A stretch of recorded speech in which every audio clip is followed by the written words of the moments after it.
بسم اللہ الرحمن الرحیم۔ السلام علیکم ورحمۃ اللہ وبرکاتہ۔ ناظرین گرامی، رحمت عالم نبی مکرم حضرت محمد صلی اللہ علیہ وسلم کو اللہ پاک نے سراپا معجزہ بنا کر بھیجا۔ بے شک معجزات کا ظہور آپ صلی اللہ علیہ وسلم کے پیدائش کے ساتھ ہی شروع ہو گیا تھا، لیکن آج کی ویڈیو میں ہم خاص ان معجزات اور واقعات کا ذکر کریں گے کہ جو حضور پاک کے ساتھ 6 سال کی عمر مبارک تک پیش آئی۔ ناظرین، بات شروع کرتے ہیں حضرت حلیمہ سعدیہ کی روایت سے، جسے بہت سے مفسرین اور محدثین نے روایت فرمایا ہے۔ وہ بیان فرماتی ہے کہ میں نے بنی سعد کی عورتوں کے ساتھ مکہ پہنچی کہ دودھ پینے والے بچوں کو تلاش کر سکوں۔ ہمارے ساتھ ایک بچہ بھی تھا اور میرے صحت اس بات کی اجازت نہ دیتی تھی کہ میں اس کو شکم سیر کر سکوں، اور ہمارے پاس ایک اونٹنی بھی تھی جو اس قدر لاغر تھی کہ نہ تو صحیح چل سکتی تھی اور نہ ہی وہ دودھ دیتی تھی، کہ وہ ہمارے علاقوں میں قحط کا سما تھا۔ میرے اونٹنی کے لاغر اور کمزور ہونے کی وجہ سے ہم دوسری عورتوں پیچھے رہ گئے۔ تمام عورتوں نے مکہ کے گھروں سے بچے کے لیے سوائے ایک بچے کے اس کو کسی نے نہ لیا، کیونکہ وہ یتیم تھا۔ زیادہ مال و انعام نہیں ملنا تھا نہ اس کو گھر سے، اور دوسری وجہ یہ تھی کہ میرے صحت کو دیکھ کر بھی مجھے اپنا بچہ دینے پر کوئی رضامند نہ تھا۔ حلیمہ بیان کرتی ہے کہ میں نے اپنے شوہر حارث سے مشورہ کیا کہ کیوں نہ ہم اس یتیم بچے کو ہی لے لیں، یہ اس سے تو بہتر ہی ہوگا کہ ہم خالی ہاتھ گھر کو لوٹ کر جائے۔ اللہ اکبر! بس یہ سوچنا تھا کہ حلیمہ کی سوئی ہوئی قسمت بیدار ہو گئی، اور سرور کائنات صلی اللہ علیہ وسلم ان کی آغوش میں آ گئی۔ اپنے خیمہ میں لا کر جب دودھ پلانے بیٹھی تو باران رحمت کی طرح برکات نبوت کا ظہور شروع ہو گیا۔ خدا کی شان دیکھیے کہ حضرت حلیمہ رضی اللہ تعالیٰ عنہا کو اس قدر دودھ اترا کہ رحمت عالم صلی اللہ علیہ وسلم نے بھی، ان کی رضائی بائی نے بھی خوب شکمسیر ہو کر دودھ پیا، اور دونوں آرام سے سو گئے۔ ادھر اونٹنی کو دیکھا تو اس کی تن دودھ سے بھر گئی تھی۔ حضرت حلیمہ رضی اللہ تعالیٰ عنہا کے شوہر نے اس کا دودھ دوہا، اور میاں بیوی دونوں نے خوب سیر ہو کر دودھ پیا، اور دونوں شکم سیر ہو کر سکھ اور چین کی نیند سو گئے۔ جب یہ باتیں حضرت حلیمہ کے شوہر نے دیکھی تو وہ کہنے لگے، بے شک حلیمہ، تم نے ایک مبارک اور بابرکت لڑکے کو لیا ہے۔ اس کے بعد حضرت حلیمہ فرماتی ہے کہ ہم اپنے گاؤں کی طرف چل پڑے۔ ہماری وہی اونٹنی جو صحیح چل بھی نہ سکتی تھی، اب وہ تیز تیز دوڑنے لگی، یہاں تک کہ ہم لوگ بنی سعد کی عورتوں سے جا ملی، جو مجھ سے ایک دن پہلے مکہ سے بچے لے کر گاؤں کی طرف جا رہی تھی۔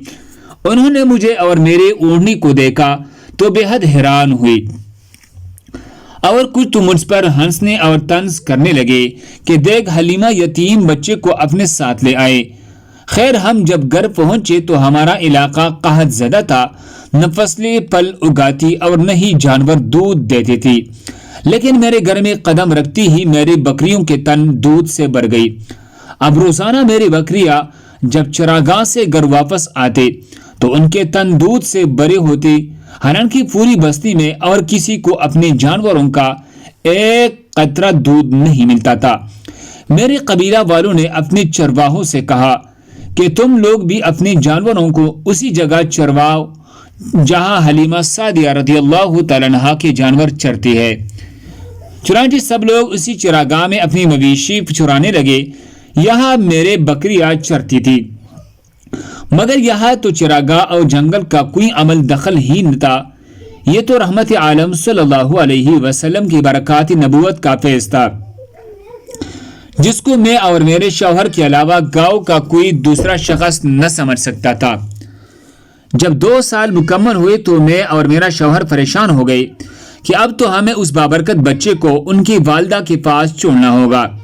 خیر، ہم نہ چاہتے ہوئے بھی بچے کو لے کر ان کے والدہ حضرت آمنہ کے پاس پہنچے تو ہماری قسمت اچھی تھی کہ مکہ میں اس وقت ایک وبائی مرض پھیلا ہوا تھا۔ ہم نے اسی مرض کا سہارا لیا اور بچے کو دوبارہ اپنے گاؤں لے جانے کی درخواست کی، جس کو حضرت آمنہ نے قبول فرمایا، اور اس طرح میں اور میرا شوہر حضرت محمد صلی اللہ علیہ وسلم کو لے کر دوبارہ جام اپنے گاؤں آ گئے۔ حضرت حلیمہ کے بچے چراگاہوں میں جا کر بکریاں چراتے تھے، لیکن حضرت حلیمہ محمد صلی اللہ علیہ وسلم کو نہ بیچتے۔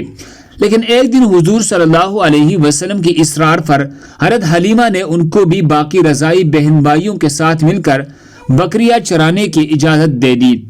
اسی طرح حضرت حلیمہ کے پاس سے ایک بار یہودیوں کی جماعت گزری تو آپ صلی اللہ علیہ وسلم کے بارے میں تفصیلات معلوم کر کے انہوں نے آپ صلی اللہ علیہ وسلم کو قتل کرنے کا مشورہ دیا۔ انہوں نے حضرت حلیمہ سے پوچھا، کیا یہ بچہ یتیم ہے؟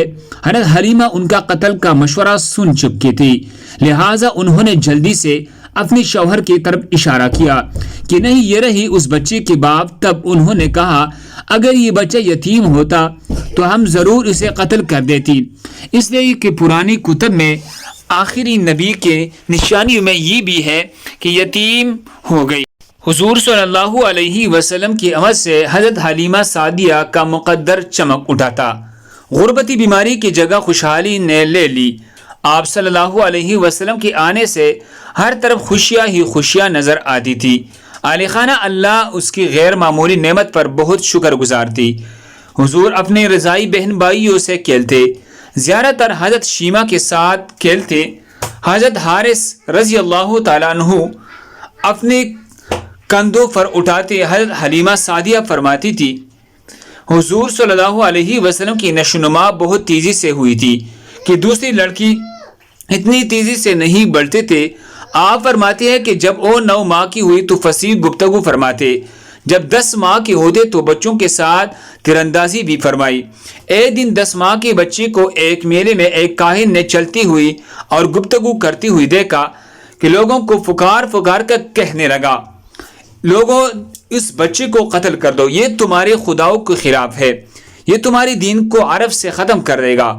حلیمہ نے جب یہ سنا تو وہ حضور کو کس طرح چھپا کر بڑی مشکل سے واپس اپنے گاؤں پہنچی۔ ان واقعات کے بعد حلیمہ حضور پاک صلی اللہ علیہ وسلم کو مکہ مکرمہ چھوڑنے کے لیے روانہ ہو گئے۔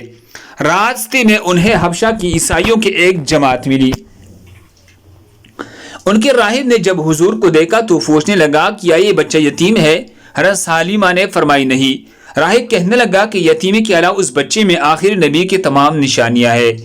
جب حضرت حلیمہ سعدیہ نے آپ صلی اللہ علیہ وسلم کو کے والدہ کے حوالے کیا تو اس وقت آپ صلی اللہ علیہ وسلم کی عمر مبارک 4 سے 6 سال تھی۔ اس کے بعد آپ صلی اللہ علیہ وسلم کی والدہ آپ کو لے کر مدینہ منورہ گئی۔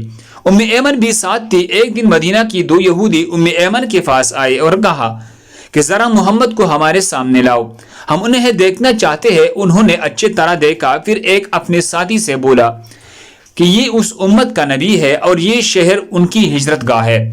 یہاں زبردست جنگ ہوئی گئی۔ جب آپ صلی اللہ علیہ وسلم کی والدہ کو معلوم ہوا تو ڈر گئی اور آپ کو لے کر مکہ روانہ ہوئی، مگر راستے میں ابوا کے مقام پر وفات پا گئی۔ آپ کو یہی دفن کیا گیا۔ 5 دن بعد ام ایمن آپ کو لے کر مکہ پہنچی اور آپ کے دادا عبد المطلب کے حوالہ کیا۔ ایک روز بنی مطلج کے لوگ حضرت عبد المطلب کے پاس آئے۔ یہ لوگ قیافہ شناس تھے۔ آدمی کا چہرہ دیکھ کر اس کی مستقبل کا اندازہ لگاتے تھے اور انہیں آپ کے بارے میں فرمایا، اس بچے کی حفاظت کرو، اس لیے کہ مقامی ابراہیم پر جو حضرت ابراہیم علیہ السلام کے قدم کا نشان ہے، اس بچے کے پاؤں کا نشان بالکل اس سے ملتا جلتا ہے۔ اس قدر مشابہت ہم نے اور کسی کے پاؤں میں نہیں دیکھی۔ ہمارا خیال ہے یہ بچہ نرالی شان کا مالک ہوگا، اس لیے کہ اس کی حفاظت کرے۔ اور ایک روز حضرت عبد المطلب حجر اسود کے پاس بیٹھے تھے کہ نجران کی عیسائی آ گئی۔ ان میں ایک بڑا پادری بھی تھے۔ اس نے کہا، ہماری کتابوں میں ایک ایسی نبی کی علامت ہے جو اسماعیل کی اولاد میں ہونا باقی ہے۔ یہ شہر اس کی جائے پیدائش ہوگا، اس کی یہی نشانیاں ہے۔ اب یہ بات ہو رہی تھی کہ ایک شخص نبی صلی اللہ علیہ وسلم کے لیے لے کر وہاں آ پہنچا۔ پادری کی نظر جو آپ صلی اللہ علیہ وسلم پر پڑی، وہ چونک اٹھا کہ آپ کی آنکھوں کی کمر اور پیروں کو دیکھ کر چلا اٹھا کہ یہی وہ نبی ہے، یہ تمہارے کیا لگتی ہے؟ حضرت عبد المطلب نے کہا یہ میرے بیٹے ہیں۔ اس پر پادری بولا تب یہ وہ نہیں ہے ہمارے کتابوں میں لکھا ہے کہ اس کے والد کا انتقال اس کی پیدائش سے پہلے ہو جائے گا۔ اس پر عبد المطلب نے کہا یہ دراصل میرا پوتا ہے، اس کے والد کا انتقال اس کی پیدائش سے پہلے ہو گیا تھا۔ پادری نے کہا ہاں یہ ہوئی نابات آپ کی اس کی پوری طرح حفاظت کرے۔ حضور پاک صلی اللہ علیہ وسلم کی عمر مبارک جب 8 سال کی ہوئی تو آپ کی دادا جان حضرت عبد المطلب کی بھی وفات ہو گئی اور آپ صلی اللہ علیہ وسلم اپنے چچا حضرت ابو طالب کی کفالت میں آ گئی۔ حضور پاک صلی اللہ علیہ وسلم چند سال اپنے چچا کے ساتھ بھی رہی۔ اس کے ساتھ ہی ایک دفعہ آپ سفر کرتے کہ راستے میں ایک سرکش اونٹ رہتا تھا، لیکن جب آپ صلی اللہ علیہ وسلم کا وہاں سے گزرا ہوا تو وہ اونٹ آپ کے قدموں میں اپنے گردن رگڑنے لگا اور حضور پاک نے اس پر سواری بھی کی۔ اللہ پاک سے دعا ہے کہ حضور پاک کے بچپن کی طفیل ہماری زندگی میں سکون فرما دے۔ اے اللہ پاک ہمیں اور ہمارے بچوں کو بھی حضور نبی کریم صلی اللہ علیہ وسلم کی سیرت میں مکمل طور پر عمل پیرا ہونے کی توفیق عطا فرمائے۔ اللہ ہم سب کو اس پر عمل کرنے کی توفیق عطا فرمائے۔ اس طرح مزید خوبصورت واقعات کے لیے ہمارے چینل کو سبسکرائب کریں۔ جزاکم اللہ۔